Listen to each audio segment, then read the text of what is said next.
Hello बच्चों, स्वागत है आप सभी लोगों को एक नए वीडियो में। इस वीडियो में हम क्या खास पढ़ेंगे। इस वीडियो में हम पढ़ने वाले हैं सॉलिड स्टेट के उप सहसंयोजन संख्या के बारे में, जो कि आपका थंबनेल में आपका हेडिंग लगा हुआ है।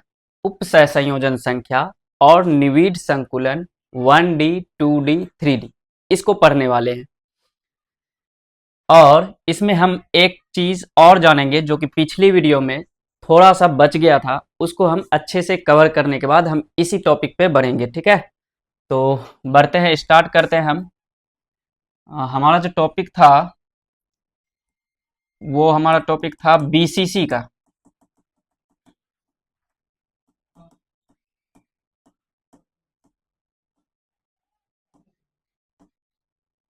बीसीसी का टॉपिक था हमारा बीसीसी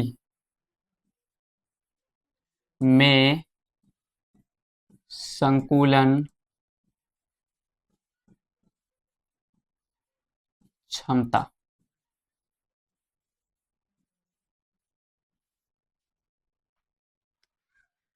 देखिए, बीसीसी का डायग्राम जो होता है हमारा, एक घन की तरह आपको बनाना है, हमेशा से जान रहे हैं। और एक कण आपके सेंटर बीच में रहेंगे, है ना, इस तरह से कोनों पे कण रहेंगे।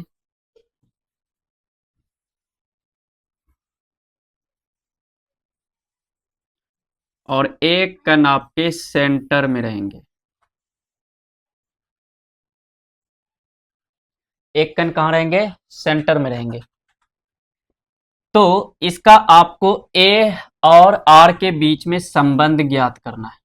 ए व आर के बीच संबंध,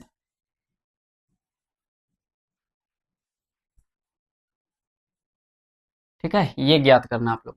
और बीसीसी का जेड बराबर आप लोगों को पता होगा कितना होता है, 2 होता है। कितना होता है? 2। तो कैसे ए और आर के बीच में संबंध निकाले? तो सबसे पहले मान लीजिए कि ये रूम आपका एक बीसीसी डायग्राम है, और जहां पे आपका कैमरा रखा है वहां पे सेंटर पे एक कण है। ठीक है, तो आपको लेना इस तरह से है कि वो सेंटर वाला कण भी आपके कोष्ठिका में आ जाए। तो जैसे ये वाला आपका एक ऊपर वाला हिस्सा हुआ, ठीक है ना, ये वाला एक हिस्सा जो हुआ ये हो जाएगा आपका, जो कि हमारा ए होता है। मतलब भुजा हमारा क्या माने हैं? ए, ये वाला हिस्सा। ठीक है, और सभी भुजाएं जो होती है वो ए ही होता है। जितने भी भुजा होती है, घन की सभी भुजा क्या होते हैं? आपस में बराबर होते हैं, तो सभी ए है। लेकिन आपको लेना किस तरह से है कोष्ठिका के लिए? तो ये आपका ए हो गया, और इस कोने से अगले वाले कोने में मिलाना है। जैसे इस कोने से आपको इस कोने में मिलाना है, ये वाला टर्म लेना है आप लोगों को। ठीक है, और फिर अभी तो नहीं आया केंद्र वाला, फिर इसको ऊपर वाले कोने से फिर नीचे वाले कोण में लेंगे, तो बीच वाला आपका क्या कहते हैं, कण भी आ जाएंगे। ये देखिए, इससे सीधा हम ऐसे करके लेंगे और ऊपर मिला देंगे, तो ये बीच वाला सेंटर्ड पार्ट भी आपका आ जाएगा। ठीक है, लेकिन आपको तो यहाँ दिया है ए है ये, लेकिन ये कितना है ये हमें निकालना है। ये कौन सा एरिया है? नीचे वाला, नीचे वाला एरिया है, ये एरिया निकालना है। मतलब इसका जो विकर्ण है ये निकालना है। विकर्ण कैसे? सभी भुजा ए है, इधर वाली भी भुजा ये है, तो विकर्ण कैसे निकालेंगे? 90 डिग्री का कोण बनेगा और पाइथागोरस प्रमेय से निकाल लेंगे। तो हम यहाँ पे सब दे देते हैं। ये हो जाएगा आपका ए, ये बी, ये सी, और ये डी।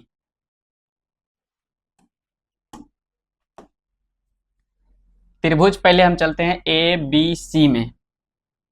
त्रिभुज ए बी सी में,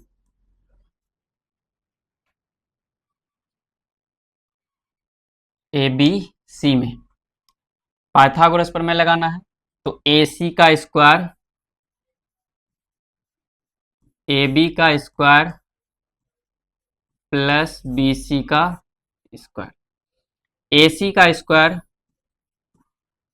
बराबर ए बी हमारा ए है, तो ए स्क्वायर प्लस ए स्क्वायर। बी सी भी, बी से लेके सी भी हमारा क्या है, ए है। तो ए सी बराबर रूट टू ए स्क्वायर, तो ए सी हमारा आ गया रूट टू ए। मतलब आपका रूट रहेगा, दो ए में से एक ए बाहर हो जाएंगे ना। ये तो हुआ आपका नीचे वाला है, ये निकाल लें, ए सी रूट टू ए, ये निकाला गया। लेकिन आपको जो कर्ण निकालना है, डी से लेके सी वाला निकालना, वहां से उस कोने तक जिसमें से आपका केंद्र वाला कर्ण भी आ जाएगा। ठीक है, तो उसके लिए हम चलेंगे त्रिभुज। ये भी एक त्रिभुज बन रहा है, ये देखिए, एक पार्ट, दो, और ऊपर से वहां तीन त्रिभुज ये भी बन रहा है। ठीक है ना, इसमें भी 90 डिग्री का आपका बन रहा है। तो ये त्रिभुज कौन सा है, मैं दिखा देता हूं आप लोगों को। ए डी सी, त्रिभुज ए डी सी में, इसमें भी आपके पाइथागोरस लगेंगे, बट यहाँ पे कर्ण हो जाएंगे इस कोने से वो कोना, अर्थात डी से लेके सी तक। डी सी का स्क्वायर बराबर ए डी का स्क्वायर प्लस ए सी का स्क्वायर। डी सी का स्क्वायर, ए डी हमारा कितना है, ए है। ठीक है, ए स्क्वायर प्लस ए सी हमारा देखिए यहाँ पे है, इसको समीकरण 1 मान लो। ठीक है, ए सी बराबर क्या है हमारा, रूट टू ए का होल स्क्वायर। कहाँ से आया, समीकरण 2 से।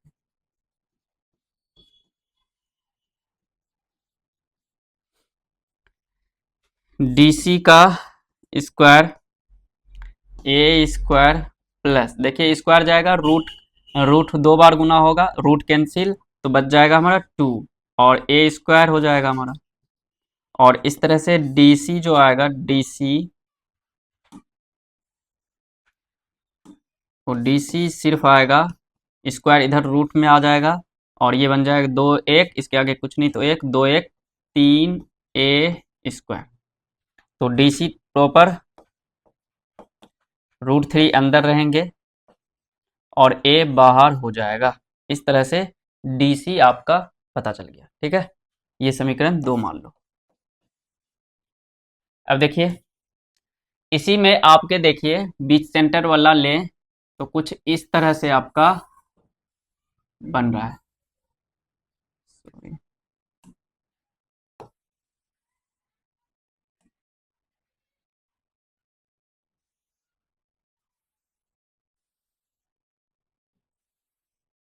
इस तरह से एक सेंटर में है आपका, सिर्फ सेंटर वाला बना है, एक ऊपर वाले कोने पे कण है, एक इधर वाले कोने पे कण है ना, इस तरह से।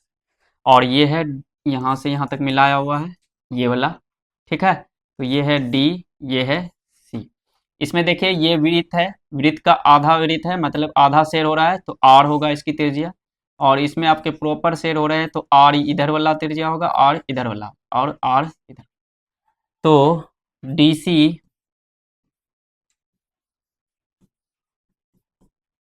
बराबर R plus R plus R plus R, 4r।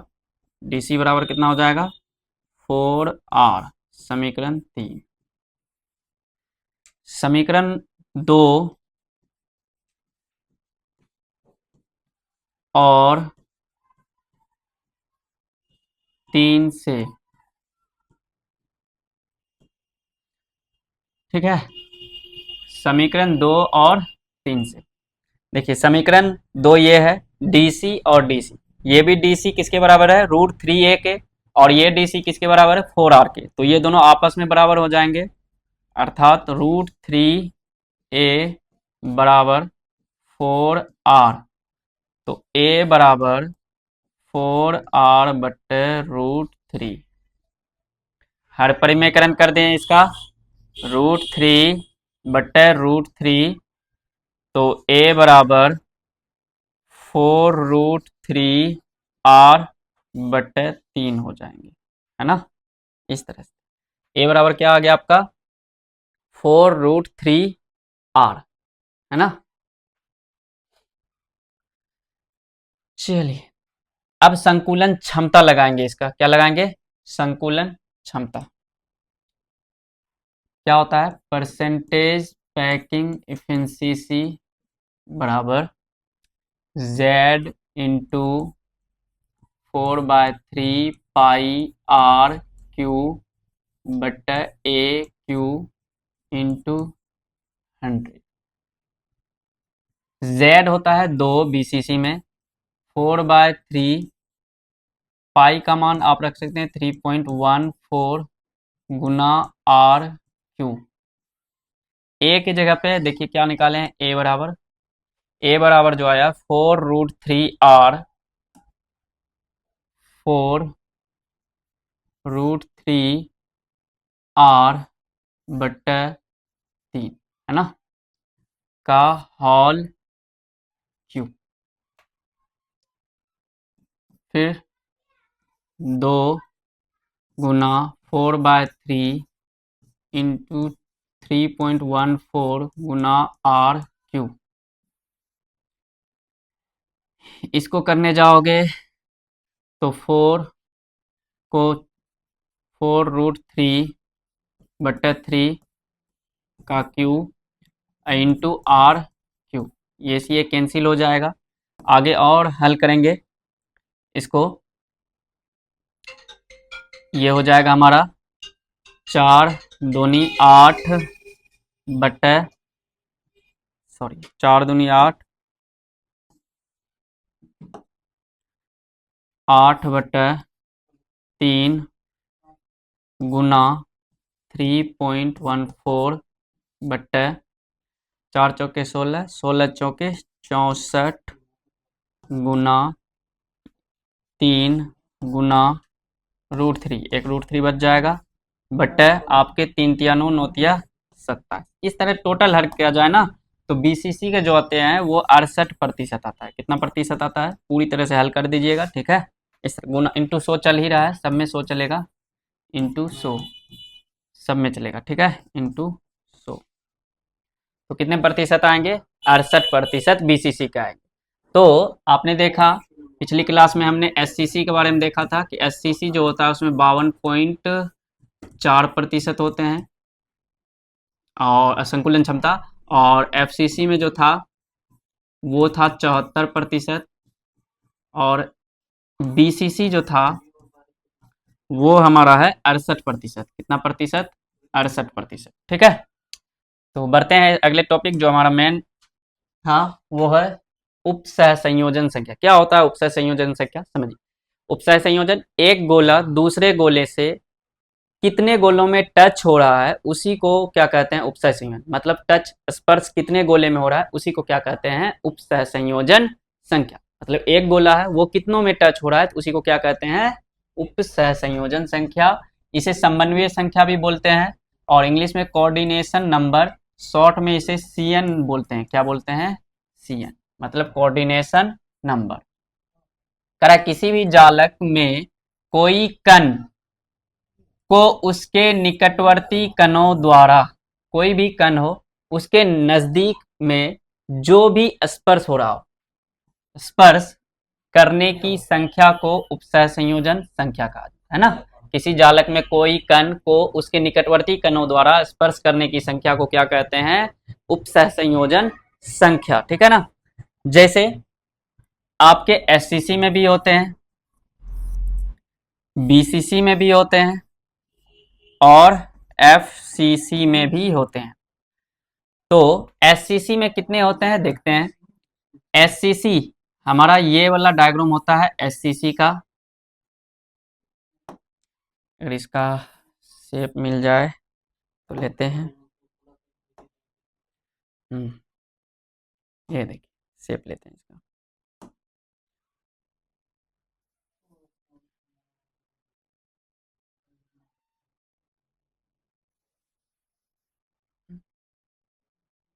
हम्म,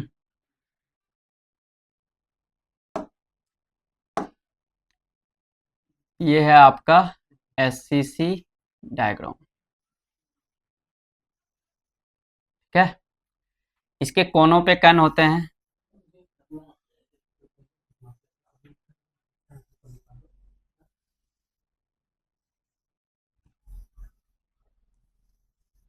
ये है एससीसी। ठीक है, इसमें क्या है, कितने कणों से टच हो रहा है। ये देखिए आपस में टच हो रहे हैं, ये दोनों कण जो होते हैं आपस में टच होते हैं। ठीक है, ये वाला कण को अगर माने तो ये कण इसमें भी टच हो रहे हैं, ये कण इसमें भी टच हो रहे हैं, ये कण इसमें टच, इसमें नहीं हो रहे हैं। ठीक है, तो और कितनों में टच हो सकते हैं। तो फर्स्ट नंबर आपका ये टच हो रहा है 1, ये टच हो रहा है 2, और ये टच हो रहा है आपका 3। ठीक है ना, इसमें अगला जो इधर जो जुड़ने वाला होगा घन उसमें टच होगा 4, ऊपर जो होगा उसमें टच होगा 5, और इसके सामने जो होगा उसमें टच होगा, सामने को हम ऐसे दिखा रहे हैं 6। तो टोटल कितने में टच हो रहे हैं, 6 में। तो इसलिए हम बोलते हैं CN जो होगी इसका वो होगा 6। कितने होंगे, 6। ठीक है, BCC की बात करें, BCC में क्या होता है, BCC में हमारा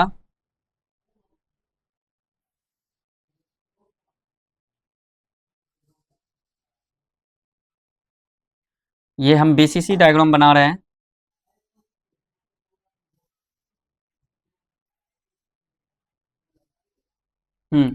ये है BCC, अभी नहीं है, कोनों पे कण होंगे और एक कण आपके सेंटर में होंगे, यहाँ पे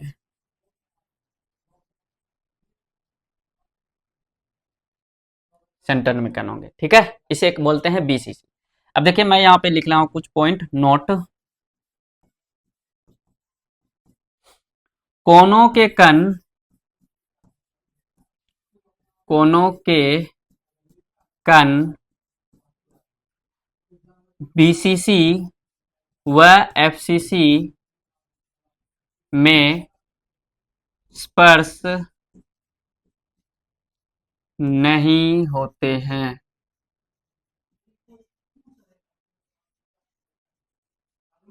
ना, कोनों के कण BCC व FCC में स्पर्श नहीं होते। BCC में केंद्र के कण, केंद्र के कण कोनों के कण में, कोनों के कण में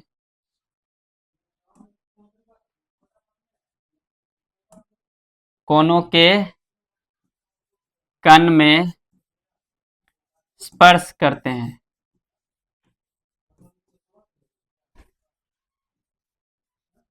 करते हैं, ये हो गया आपके ऐसे। इस तरह से तो कितने में टच हो रहे होंगे, ये कोने, ये वाला कण जो है ऊपर 4 गोले में टच हो रहे हैं, 1 2 3 4, नीचे 5 6 7 और 8 इसमें टच हो रहे हैं। तो टोटल CN कितने हो गए इसके, CN नंबर जो इसके हो जाएंगे वो हो जाएंगे 8। ठीक है, तो SCC के 6 और BCC के 8। FCC में कितना होगा, FCC में आपके, FCC में आपके हो जाएंगे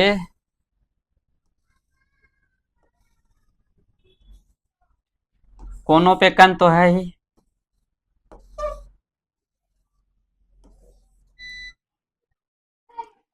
तो अब बात करेंगे हम लोग FCC के बारे में। FCC जो FCC होता है हमारा उसके बारे में जानेंगे कि हमारा FCC में डायग्राम जो होता है इस तरह का होता है। ये थोड़ा सा मिटा दिए क्योंकि लाइट प्रॉब्लम हुआ इसलिए मिट गया, तो आप पीछे देख लीजिएगा किस तरह से था। ठीक है, लेकिन FCC का प्रॉपर बच गया था, मैं उसी के बारे में बता रहा हूँ। ठीक है, तो ये है FCC आपके।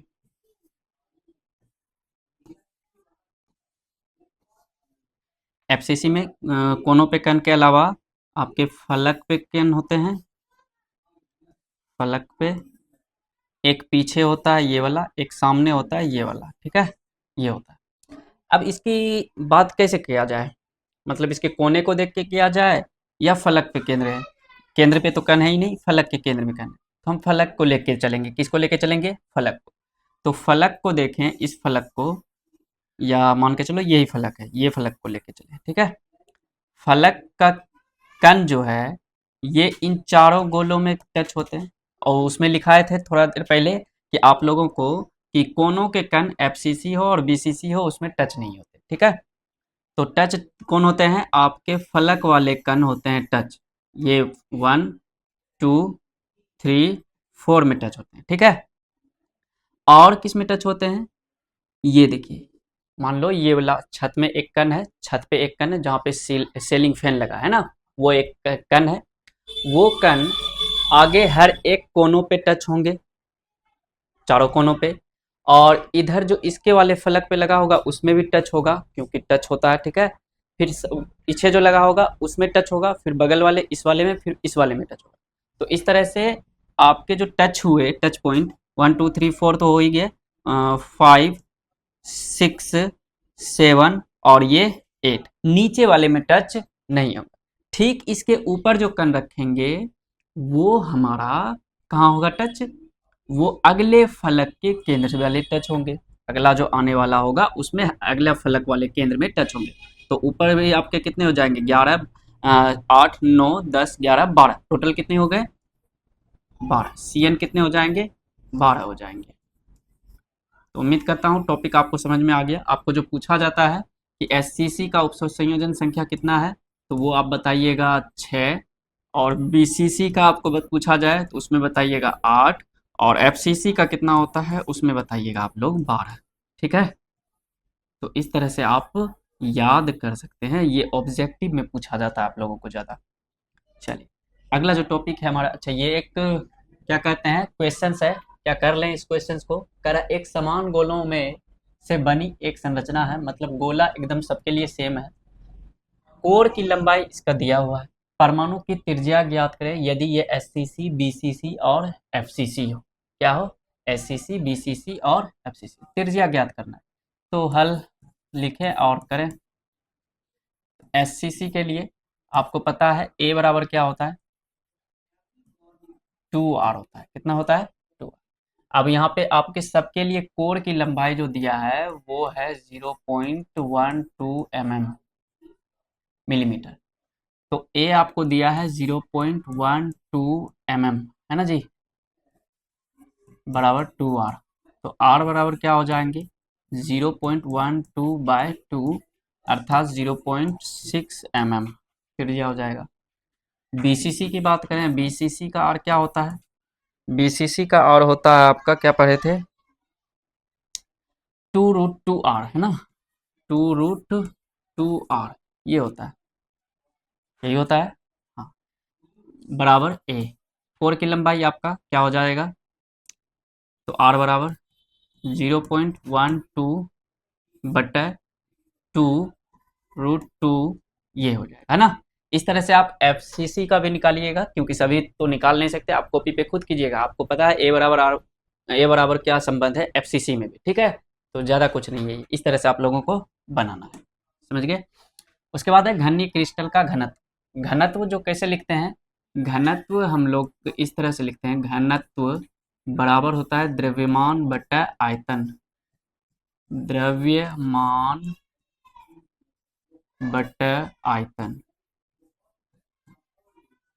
ठीक है। अर्थात क्रिस्टल का घनत्व, क्रिस्टल का घनत्व बराबर एकक कोष्ठिका का द्रव्यमान, मतलब हमारा जो कोष्ठिका है उसका टोटल द्रव्यमान, एकक कोष्ठिका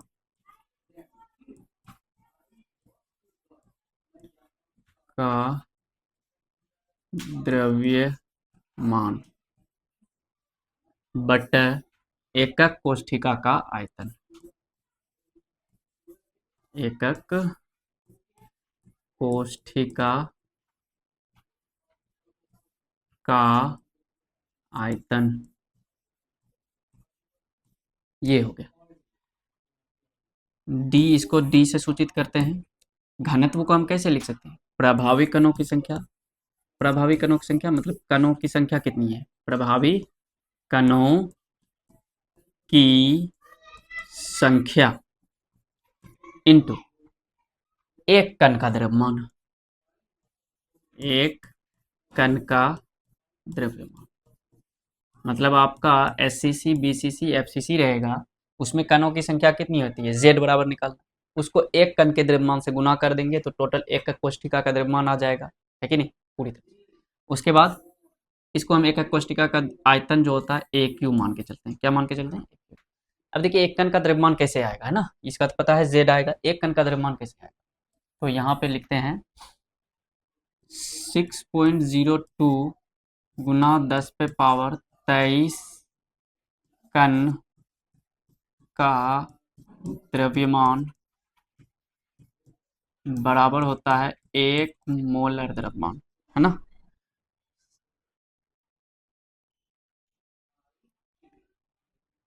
मोलर द्रव्यमान, मोलर द्रव्यमान।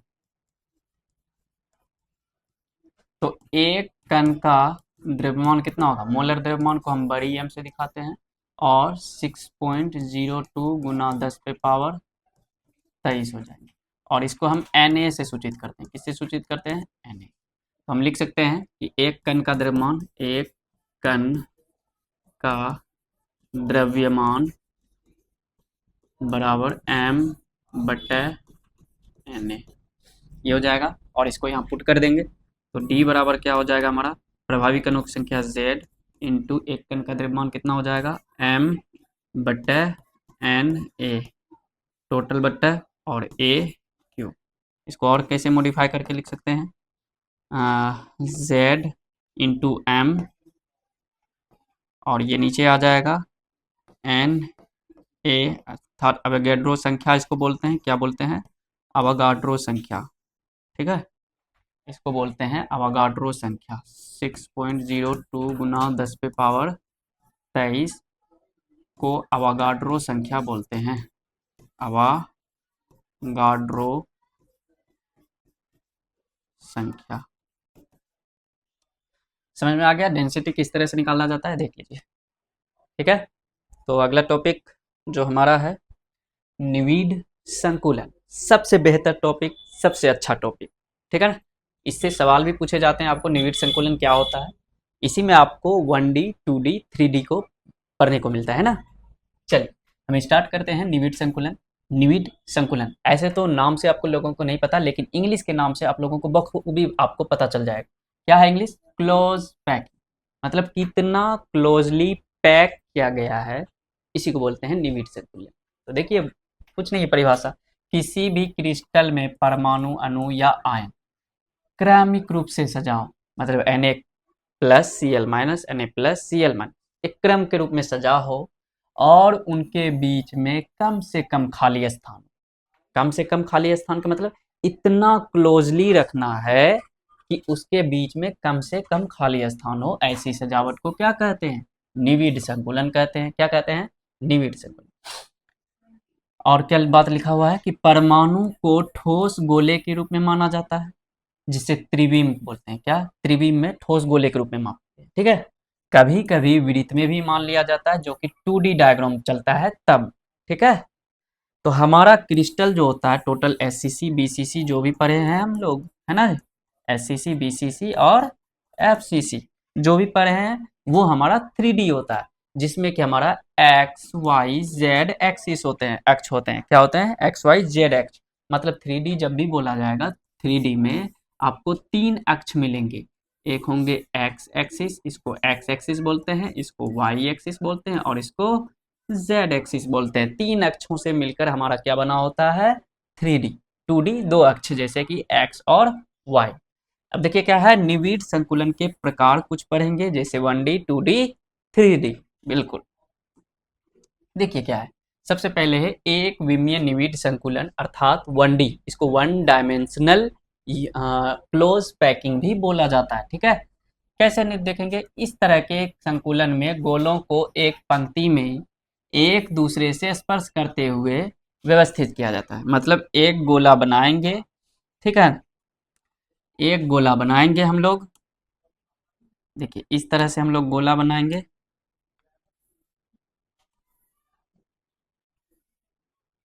इस तरह से हम लोग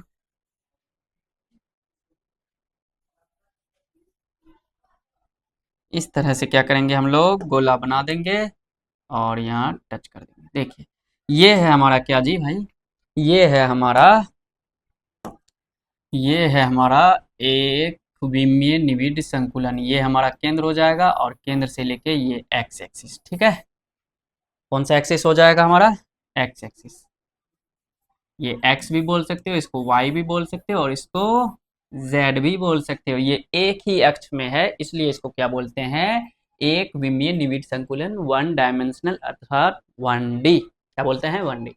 अब इसके एक कण को पकड़ा जाए तो ये कितने में टच हो रहे हैं, तो एक टच हो रहा है इसमें, एक टच हो रहा है इसमें, तो CN कितने हो जाएंगे, 2। अच्छा, वो कोई किसी के मन में सवाल आएगा कि इससे टच करें तो सर, तो ये आगे इस तरह से गोला चलता जाएगा, इधर भी आपके गोले चलते जाएंगे, है ना। इस तरह से जहां भी पकड़ोगे इधर गोले आएंगे, वो कितने में टच होंगे, 2 में ही टच होंगे। ठीक है, समझ में आ गया आप लोगों को। तो अगला देखिए क्या है, द्विविमीय निविड संकुलन। क्या है, द्विविमीय निविड संकुलन। ये भी बिल्कुल आसान है। ये जो आपके होते हैं गोले को आपको दो पंक्ति बनाना है। पहले पंक्ति वाला इस तरह से, दूसरा पंक्ति जो रखना है ठीक उसी के केंद्र से मिलते जुलते आए। ठीक है, तो जैसे यहाँ लिखा है, गोलों को एक दूसरे के स्पर्श करते हुए, मतलब सब गोलों को एक दूसरे में स्पर्श करेंगे। पहला पंक्ति दूसरे पंक्ति के केंद्र के ही एक ही रेखा में आ जाए। जैसे यहाँ देखिए शेप बनाते हैं,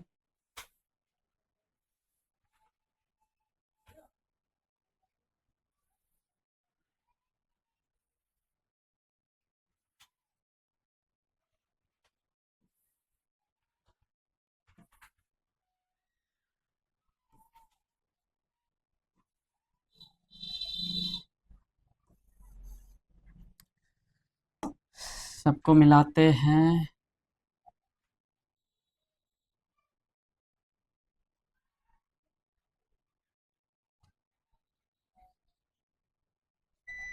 हम्म,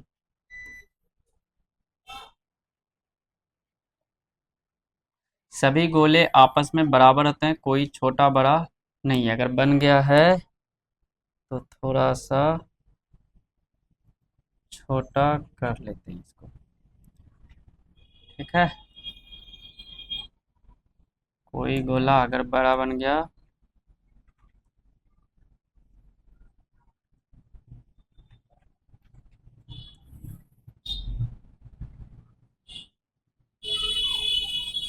तो समझ जाइए कोई एक दूसरे में सिर्फ टच हो रहा है, कोई प्रतिच्छेद नहीं कर रहे हैं। ठीक है, तो ये जो है आपके,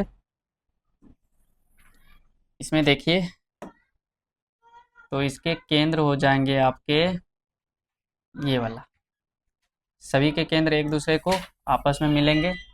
ठीक है, इसके भी देखे जाए, इसके भी केंद्र आपस में मिलेंगे।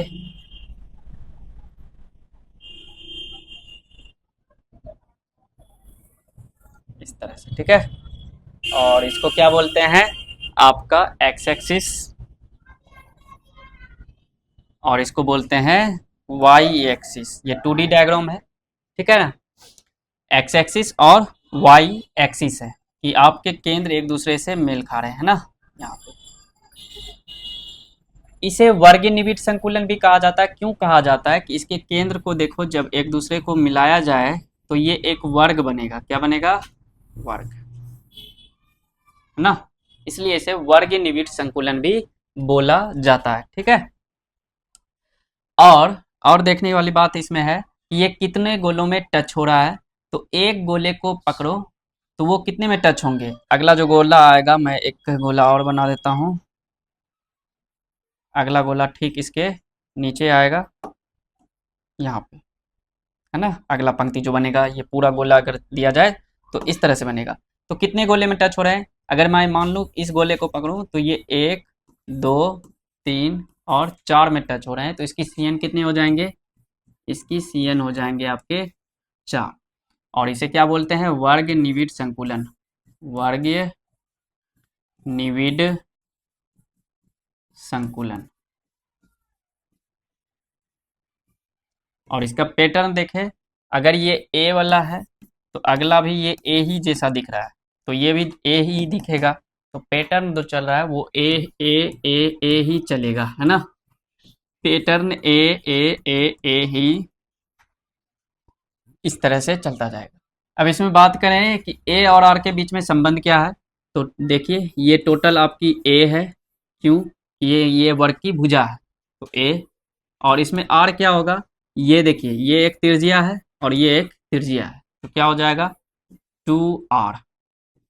उसके बाद इसमें z बराबर कितना होगा, z बराबर देखिए कितने होंगे, तो ये इधर हुआ फिर इधर हुआ, तो एक कितने में हो रहा है शेयर, 1/4 हिस्से में, ऐसे 4 हैं तो कितने हो जाएंगे, 1/4 हिस्से में शेयर हो रहे हैं, और ऐसे 4 हैं तो आपके टोटल कितने बनेंगे 1, तो z बराबर कितना होगा 1। अब इसका पैकिंग एफिशिएंसी निकाला जाए, तो फॉर्मूला होता है z इंटू, अब ये 2D डायग्राम है तो क्षेत्रफल लगाएंगे वो भी वृत्त का, तो पाई आर स्क्वायर बटा ए स्क्वायर, क्योंकि भुजा होता है और क्षेत्र इसमें 2D में क्षेत्रफल ही निकलते हैं, ठीक है। तो Z1 गुना 3.14 गुना आर स्क्वायर और गुना 100 होगा, हमेशा चलते जाएगा, परसेंटेज है तो गुना 100 चलेगा, तो ये हो जाएगा ए क्यू मतलब 2r का होल स्क्वायर, तो ये हो जाएगा आपका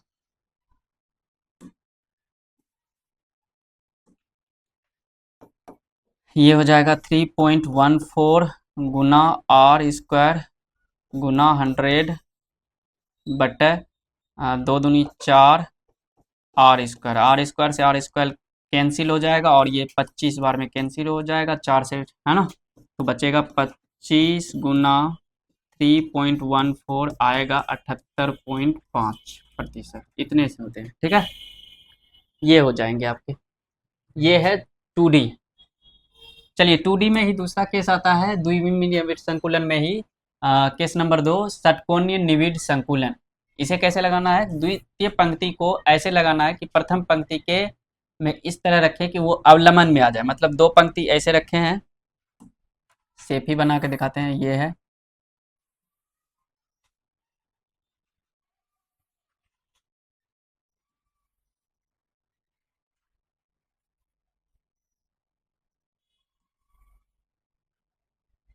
इस तरह से, थोड़ा सा इसको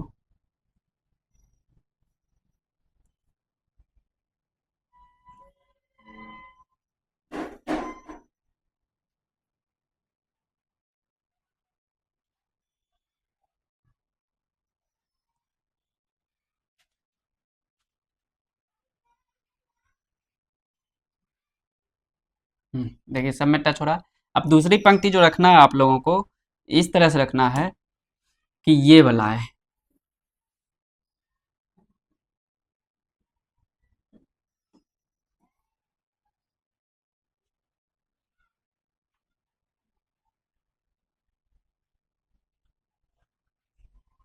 इस तरह से, मतलब इन दोनों के बीच में। अगला जो जाना है आप लोगों को इस तरह से, अगला जो जाना है आप लोगों को इस तरह से, अगला आपको इस तरह से, अगला आपको इस तरह से, ठीक है। मैं सबको सिलेक्शन करके लगा देता हूँ।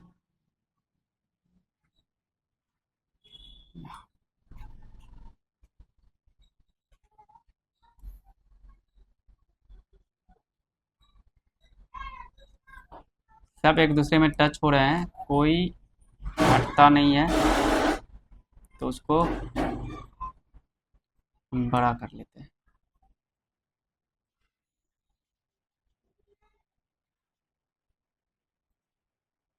इस तरह से टच होना, ठीक है। अगला जो जाएंगे एक और शेप बना देते हैं, ये अब इन दोनों के अवलंबन में,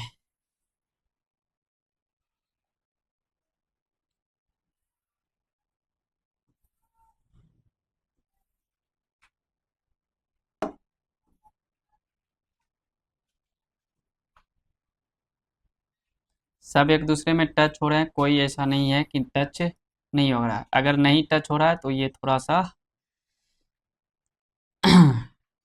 रेखाओं में दिक्कत हो रही है, ठीक है। अब यहाँ पे देखिए, ये वाला आपके कण जो है, ये वाला आपके एक्स एक्सिस है केंद्र से मिला के, और ये आपके वाई एक्सिस है, एक्स एक्सिस, एक्स एक्सिस, और ये है वाई एक्सिस। तो इसमें देखिए ये है षटकोणीय, किस तरह से कि एक गोले ये को पकड़ा जाए तो इस तरह से ये बनते हैं षटकोणीय निविड संकुलन, एक षटकोण बनाते हैं, क्या बनाते हैं, षटकोण, ठीक है ना, षटकोणीय निविड संकुलन। पैटर्न देखे तो अगर ये ए है तो ये बी है, बिल्कुल अलग है इससे, इसलिए बी है। ये वापस से ये वाला देखें तो वापस ए के जैसा है, इसका केंद्र और इसका केंद्र आपस में मेल खाता है, मतलब ए। तो अगला जो आएगा वो इसका केंद्र मेल खाएगा, तो मतलब बी। तो पैटर्न आपके चल रहे हैं A B A B dot dot, इस तरह से। इसे बोलते हैं षटकोणीय, मतलब एचसीपी बोलते हैं, एचसीपी किसमें, 2D में, ठीक है। और इसके ए और आर के बीच में संबंध, ए और आर के बीच में 2R, ये है भुजा, तो ये है आर, ये है आर, ठीक है ना। और z बराबर देखा जाए तो z बराबर देखें तो ये कितने में टच बन रहे हैं, अगला 3 है ना। एक गोले 3 में शेयर हो रहे हैं, तो मतलब 1/3 शेयर हो रहा है एक गोले का। और ऐसे कितने हैं, तो 1 2 3 4 5 6 है, कितने हैं, 6। और एक प्रॉपर अंदर शेयर हो रहा है तो उसको एक जोड़ देंगे, 3 दूनी 6, और बराबर कितने आ जाएंगे, 3। तो z बराबर आपके 3 आए। और इसका परसेंटेज पैकिंग एफिशिएंसी निकालना है, निकालिए। तो z into pi r square ही लगाना है, क्योंकि गोला नहीं वृत्त मानेंगे यहाँ पे। और त्रिभुज का क्षेत्रफल ये कौन सा है, समबाहु, सॉरी षटकोण का क्षेत्रफल है ना। षटकोण का क्षेत्रफल नहीं निकालते यहाँ पे, इस केंद्र को इससे मिलाते हैं तो एक समबाहु बनता है। तो इस तरह से 6 समबाहु त्रिभुज बनते हैं ना। समबाहु त्रिभुज का होता है √3/4 गुना भुजा स्क्वायर, इस तरह से निकालोगे टोटल तो आएगा 91%, ठीक है ना, इस तरह से। अगला जो टॉपिक है हमारा वो है त्रिविमीय निविड संकुलन 3D में। अब 3D में जो निविड संकुलन है मैं डायरेक्टली बता देता हूँ, फिर भी हम एक दो को बताते हैं और वापस समझ जाइएगा आप लोग, बता देता हूँ याद कर लीजिएगा। एक गोले ये है, एक गोले ये है, एक गोले ये है, एक गोले ये, ठीक है। दूसरा भी गोला बनाना है तो ये है, ये है, ये है, ये है, ठीक। सिलेक्शन बनाओ,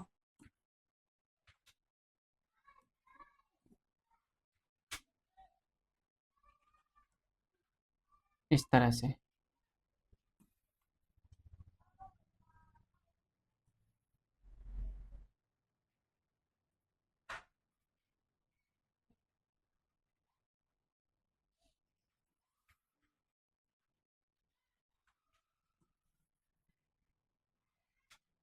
इस तरह से। तो ये एक्स एक्सिस और वाई एक्सिस आपको दोनों देखने को मिलेगा, है ना। देखिए ये एक्स एक्सिस और ये है आपका वाई एक्सिस, है कि नहीं, ये है आपका वाई एक्सिस। तो आपको दोनों देखने को मिलेंगे, एक्स एक्सिस और वाई एक्सिस। और जेड एक्सिस बनाने के लिए आपको अगला गोला जो रखना है वो आपको इस तरह से रखना है। जैसे मैं गोले का शेप चेंज कर देता हूँ, अगला गोला इसी गोले के ऊपर रखना है, ठीक है। मैं सिर्फ दिखाने के लिए दिखा रहा हूँ ऐसा, ठीक है। अगला गोला बिल्कुल इसी शेप में रखना, इसी के ऊपर, मतलब एक गोला एक गोले के ऊपर, दिखाने के लिए ही सिर्फ है, ठीक है, इस तरह से। तो अगर मैं इसकी बात करूं तो ये एक एससीसी डायग्राम है, 4 गोले ऊपर 4 गोले नीचे। तो कैसा डायग्राम है, एससीसी। और एससीसी के सारे बात आप लोग जानते हैं कि इसका ए बराबर 2R होता है, ठीक है ना जी। और इसका परसेंटेज पैकिंग एफिशिएंसी जो होता है हमारा वो होता है 52.4, ऐसे सब जानते होंगे, ठीक है। तो इसमें ज़्यादा लिखने की बात नहीं। अगला है षटकोणीय निविड संकुलन। इसको मैं बता दूं कि ये एफसीसी का डायग्राम है। किसका है? एफसीसी का डायग्राम बनता है, ठीक है ना। और एफसीसी के बारे में सारे चीज हम लोग पढ़ चुके हैं पहले ही। अगला हमारा टॉपिक जो है रिक्ति। रिक्ति क्या होता है? देखिए, रिक्ति मतलब खाली जगह है ना, खाली स्थान, स्पेस जो होते हैं। पर स्पेस नहीं बोलते यहाँ पे, इसको वॉइड बोलते हैं। क्या बोलते हैं? वॉइड। बंद संकुलन में गोलों के बीच खाली स्थान पाया जाता है। बंद संकुलन में टोटल जो बंद पैक रहते हैं उसमें कुछ खाली स्थान वो बंद रहते हैं, उसी को क्या बोलते हैं? रिक्ति बोला जाता है। क्या बोलते हैं? रिक्ति। इस खाली स्थान को क्या कहा जाता है? रिक्ति। रिक्ति तीन प्रकार के होते हैं: त्रिकोणीय रिक्ति, चतुष्फल की रिक्ति, अष्टफल की रिक्ति।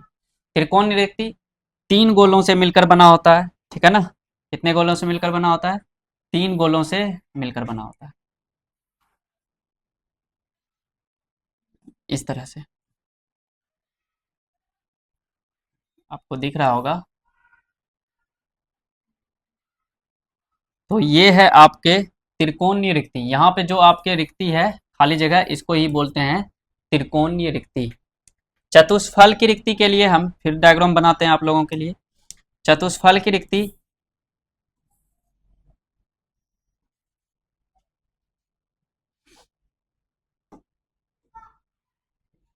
आप लोगों को दिख रहा होगा।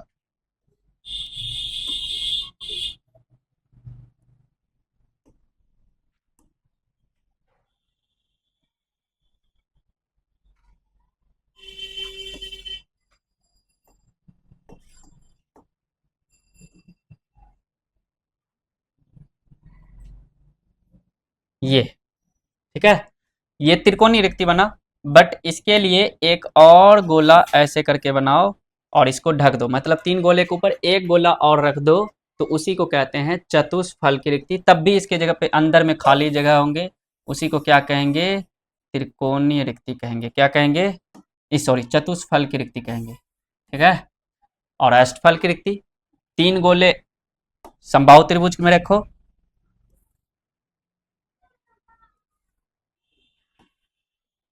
ठीक है। इसको छोटा कर लेते हैं थोड़ा सा।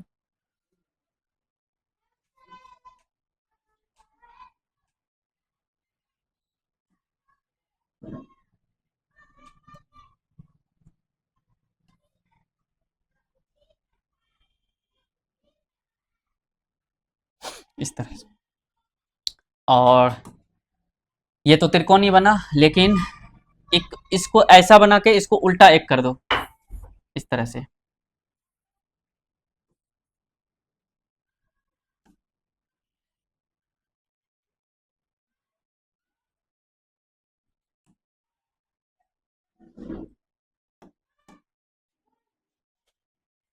इसको इस तरह से रख देते हैं और इसको इस तरह से, है ना। इस तरह से जो बनते हैं इसको क्या बोलते हैं? अष्टफल की रिक्ति। यहाँ पे भी आपके कोण रहते हैं खाली जगह पे, ठीक है। यहाँ पे भी आपके कोण रहते हैं खाली जगह पे, मतलब खाली स्थान इसमें भी पाया जाता है कोने में। तो इसको भी बोलते हैं, जैसे यहाँ तीन गोले इस तरह है, तीन गोले इस तरह है और एक गोले इस तरह है। अगला जो बनाएंगे इस तरह से रखेंगे और इस तरह से रखेंगे, इस तरह से रखेंगे और इसको उठा के यहाँ रख देंगे, तब भी इसके बीच में कुछ ना खाली स्थान बचेंगे। इसी को बोलते हैं रिक्ति, मतलब अष्टफल की रिक्ति। अगला टॉपिक है हमारा चतुष्फल की रिक्ति और अष्टफल की रिक्ति में अंतर। ये बहुत ही इम्पोर्टेंट है, क्योंकि इसे एग्जाम में पूछा जाता है। चतुष्फल के और अष्टफल के क्या है? चतुष्फल के, यह रिक्ति चार कणों से मिलकर बना होता है। बिल्कुल, देख लीजिए, ये रिक्ति कितने कणों से मिलकर बना होता है? तीन कण ऐसे रखे हुए हैं, एक कण ऊपर, तो चार कणों से मिलकर बना होता है। और ये वाला छह कणों से मिलकर वो बना होता है। जैसे ये देखिए, तीन को ऐसे, तीन ऐसे, इसके ऊपर रख देते हैं, तो कितने कणों से? छह कणों से मिलकर बना होता है, ठीक है। इसमें चार कणों के मध्य रिक्त स्थान होता है। इसमें दो समबाहु त्रिभुज या बोलो छह कणों से मिलकर रिक्त स्थान होता है, ठीक है। इसमें यदि कण की संख्या n हो तो चतुष्फल की रिक्ति दुगनी हो जाती है। मतलब कणों की संख्या अगर दो है तो चतुष्फल की रिक्ति चार हो जाएगी, ठीक है ना। यहाँ पे कणों की संख्या अगर चार है तो अष्टफल की रिक्ति भी चार ही। यहाँ 4 रहेगा तो 8 हो जाएगा, ठीक है। इस और अगला जो टॉपिक है, जो कि क्रिस्टल संरचना में अपूर्णता, मतलब कुछ ना कुछ डिफेक्ट आ जाते हैं क्रिस्टल में, उसी को बोलते हैं दोष, जो कि हम पढ़ने वाले हैं। रस समीकरण और रस समीकरण और शुद्धि, और इसके दो प्रकार, शॉर्टकी और फ्रैंकल। और रस समीकरण मिति में धातु अधिक, धातु न्यूनता, और धातु अधिक में दो प्रकार आपके, ऋणायन न्यूनता और धनायन न्यूनता। इसको हम अगले वीडियो में समझेंगे, और लगभग में आपका चैप्टर खत्म हो जाएगा इसके साथ ही, ठीक है ना। तो आप लोगों को हमारे साथ बने रहने के लिए बहुत बहुत शुक्रिया। मिलते हैं अगले वीडियो में, तब तक के लिए अलविदा।